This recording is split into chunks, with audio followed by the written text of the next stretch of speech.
Allez les Bleus, allez les Bleus. Vous voyez, je suis hyper motivé. Là, à quelques heures du match de l'Euro, où la France va peut-être gagner contre le Portugal, tout d'un coup, je me sens dans un élan commun, dans une communion qui fait que on va se mettre tous devant nos télés, dans les fan zones, dans les stades, pour supporter l'équipe de France et vivre effectivement une communion et porter nos idoles pour qu'ils puissent gagner et mettre les bons buts pour que l'on soit champion d'Europe.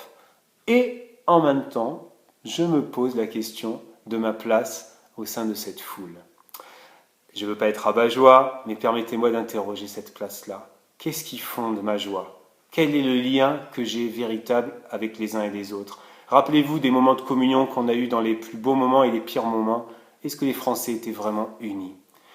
La foule, c'est à la fois celle qui honore Jésus quand il rentre à Jérusalem et quelques jours plus tard qui va le crucifier, demander sa crucifixion.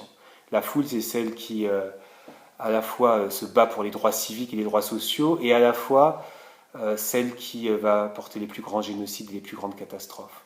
Alors on peut se poser la question, qu'est-ce qui fait communion?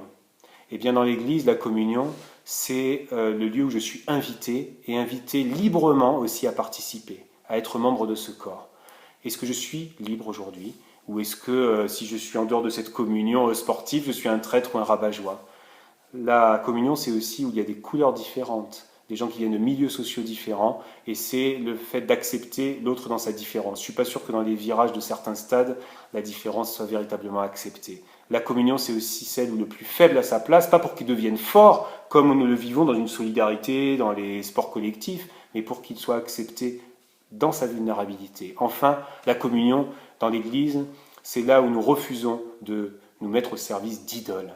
Et on sait que dans le sport, on a tendance à se mettre au service d'idoles avant de se mettre au service d'une fraternité ou d'une solidarité.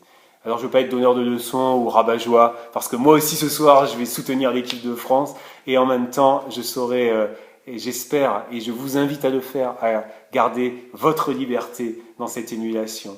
Et ainsi, ensemble, nous pourrons choisir la vie.